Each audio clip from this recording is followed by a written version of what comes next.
जब आप mobile application का डेवलपमेंट करते हैं तो कुछ आपको तकनीकी कंसिडरेशन या सोच विचार करना पड़ता है। तो टेक्निकल कंसिडरेशन क्या होगा जब हम मोबाइल ऐप डेवलप करते हैं? पहली चीज यह है कि आपके मोबाइल डिवाइसेस मेरे मोबाइल डिवाइस से अलग होंगे।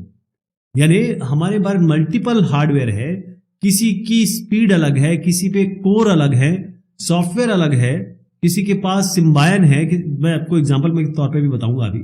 तो डेवलपमेंट फ्रेमवर्क्स अलग अलग है, प्रोग्रामिंग लैंग्वेज अलग अलग यूज की गई है। जैसे मैं मोस्टली जो मोबाइल ऐप्स हैं आज के जमाने में जावा, ऑब्जेक्टिव सी और सी शार्प में डेवलप हो रहे हैं। आपने एंड्रॉइड स्टूडियो का नाम जरूर सुना होगा। इसके अलावा जितने भी फ्रेमवर्क है, चाहे एंड्रॉइड के बारे में बात करें, आईओएस हो गया, ब्लैकबेरी, विंडोज, सिम्बायन, तो ये तमाम तरीके की वैरायटी है इसमें।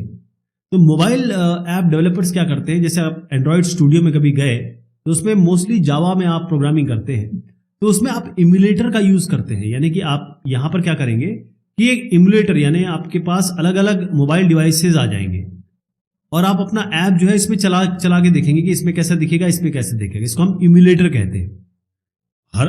हर मोबाइल डिवाइस खरीदना और उस पर चेक करना इतना आसान तो नहीं है, लेकिन इम्यूलेटर्स जो होते हैं वो पूरी तरीके से आपको चीजें नहीं बता पाते। एक्चुअल डिवाइस और इम्यूलेटर ये अलग अलग चीज होती है। कई बार ऐसा होता है कि हम थिन क्लाइंट बनाने की कोशिश करते हैं। मोबाइल की प्रोसेसिंग पावर भी लिमिटेड है, मोबाइल की बैटरी पावर भी लिमिटेड है, तो हमेशा इसमें हम थिन क्लाइंट बनाते हैं। थिन क्लाइंट का मतलब ये होता है कि यहां पर केवल आप इंटरफेस देंगे, बाकी ये बैकग्राउंड से इंटरैक्ट करेगा। यहां पर आपके जो भी सर्वर होंगे उससे इंटरैक्ट ज्यादा करेगा। थिक क्लाइंट का मतलब ये होता है कि आपने बिजनेस जितने भी आइडियाज हैं, प्रोसेसेस हैं, या और सारे जितने भी नेटवर्किंग के कॉन्सेप्ट्स हैं, या फिर आप डेटाबेस है, वो सब यहीं पे डाल दिए आपने, यहीं पे काम हो रहा है। वो सॉफ्टवेयर एप्लीकेशन ही काम कर रहा है। लेकिन आप मोबाइल पे थिक क्लाइंट नहीं बना सकते, आपको थिन क्लाइंट ही बनाना पड़ेगा या थिन ऐप ही बनाने पड़ेंगे। बहुत सारे ऐप स्टोर्स, जैसे अब ये मैंने आपको दिखाया, हमारे पास प्ले स्टोर है एंड्रॉयड में, तो उनके अलग अलग अब रूल्स भी हैं, रेगुलेशन भी हैं, टूल्स भी अलग अलग हैं। तो हर एक मोबाइल प्लेटफॉर्म के अपने अपने अलग अलग स्टैंडर्ड, अपने अपने एक मानक है कि भाई एक्सेप्ट कैसे किया जाएगा ऐप को। जैसे Apple, Google, RIM, Nokia, Microsoft, इनके खुद के स्टैंडर्ड है। तो अब जब आप डेवलप करेंगे तो आपको इनके बारे में पता होना चाहिए, तो इसके लिए आपको स्टैंडर्ड का एक्सपर्ट भी चाहिए होगा। इसमें अगर हम आगे बात करें टेक्निकल कंसिडरेशन की, तो मोबाइल ऐप आप सालों साल नहीं डेवलप कर सकते, फटाफट डेवलप करना पड़ेगा। तो इसके लिए एजाइल डेवलपमेंट का तरीका इस्तेमाल किया जाता है। यूजर इंटरफेस की कुछ लिमिटेशन होती है मोबाइल जहां तक बात कर रहा हूं, क्योंकि यहां पर आप इंटरैक्ट कैसे कर रहे हैं। एक तो स्क्रीन छोटी है, आप अपने हाथ से, अपनी उंगली से, टच से, जेस्चर से, आंखों से या वॉइस से, तमाम तरीके से आप इंटरैक्ट कर रहे हैं।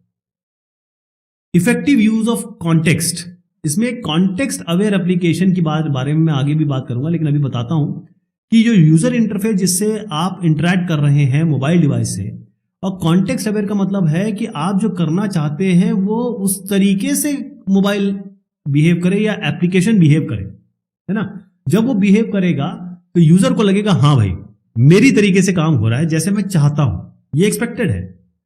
पावर मैनेजमेंट, जैसे मैंने आपको बताया, बैटरी लिमिटेड है। कोई आपने पावर में अपना लैपटॉप या पावर में अपना पीसी तो लगा नहीं रखा है, ये तो आप छोटा सा मोबाइल डिवाइस आपके हाथ में लेके घूम रहे हैं। तो पावर मैनेजमेंट सबसे इंपॉर्टेंट है।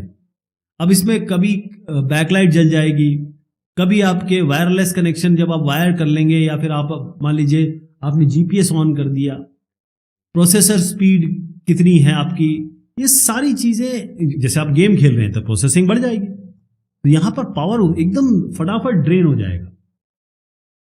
सिक्योरिटी और प्राइवेसी इसमें बड़ी इंपॉर्टेंट है, क्योंकि क्या होता है कि जब भी वायरलेस कम्युनिकेशन जब आप करते हैं तो यहां पर ऐसे तमाम लोग हैं जो कान लगा के बैठे हुए हैं, और man in the middle attack, यानी आप यहां से किसी से बात कर रहे हैं और यहां पर एक साहब बैठे हैं, वो सब सुनना चाह रहे हैं क्या आप कर रहे हैं। सेफ्टी के लिए बहुत बड़ा इशू है ये। डाटा चोरी, अगर आपका मोबाइल घूम गया या चोरी हो गया, या आपने कोई ऐसा ऐप डाउनलोड कर लिया जिसमें कोई स्पाईवेयर है, कोई मैलवेयर है, तो आपका सारा डेटा चला जाएगा, सारा का सारा, इतनी मेहनत आपकी बेकार हो जाएगी, आपका कंटेंट चला जाएगा। आजकल तो हम सारी पेमेंट भी इसी से करते हैं, मोबाइल से। एक और इसमें चीज आती है कंप्यूटेशनल और स्टोरेज लिमिटेशन।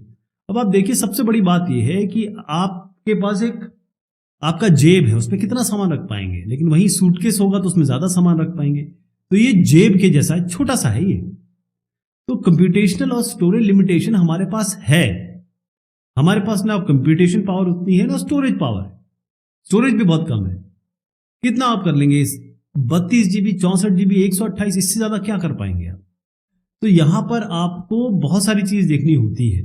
किस एनवायरनमेंट में आप ले जा रहे हैं? साइबेरिया में मोबाइल चल रहा है या फिर एक कोई सहारा डेजर्ट में चल रहा है? सिक्योरिटी तो इशू है ही है। इसीलिए कभी भी आपने जैसी प्रोसेसिंग पावर बढ़ाई या स्टोरेज आपने पूरा भर दिया, क्योंकि पिक्चर आजकल हम सारे इमेजेस खींचते रहते हैं, तो थोड़ा सा अगर आपने कुछ ज्यादा काम कर लिया और इंफॉर्मेशन ज्यादा डाल दी, जैसे मैं बता रहा हूं कि आपने कोई कंटेंट रख लिया, कुछ डाउनलोड कर लिया, या फिर आपने मान लीजिए कि फोटोज खींच ली, वीडियोस बना लिए, उसी से ये ओवरवेल्म हो जाएगा। उसी से मतलब धैर्य इसका जवाब देने लगेगा। Application that depends on external services. जब भी मोबाइल आप क्लाइंट के बारे में बात करें, मोबाइल एक क्लाइंट होता है। मोबाइल ऐप हमेशा क्लाइंट की तरह थिन क्लाइंट के बारे में बात करेगा। तो इसको किस किस से बात करना होता है? इसको मान लीजिए कोई प्रोवाइडर है, वेब सर्वर, उससे बात करना पड़ेगा, क्लाउड स्टोरेज से बात करना पड़ेगा। तो ये हमेशा उससे बात करेगा, क्योंकि आप ऐसा एप्लीकेशन तो रख ही नहीं सकते जिसकी कंप्यूटेशनल एक्सपेंसिव या के पावर हंग्री एप्लीकेशन है, वो तो आप रख ही नहीं सकते, है ना। और जैसे मैंने कहा कि भाई एक्सेसिबिलिटी, हर जगह आपको सर्विस मिले, सिक्योरिटी, ये तो इसका एस्पेक्ट है ही है। Complexity, testing complexity. अब होता ये है कि जैसे ही आप थिन क्लाइंट बनाते हैं, तो इसका मतलब ये है कि अब आपको यहां से चीजें लेनी है। अब ये अपने आप ट्रांसमिशन की चीजें बढ़ जाती हैं, तो आपको इंटरनेट गेटवे हो जाएगा, टेलीफोन नेटवर्क, अगर आप ADSL वगैरह का यूज कर रहे हैं, तो यहां पर आपको ये बस सब भी चीजें देखनी पड़ेंगी।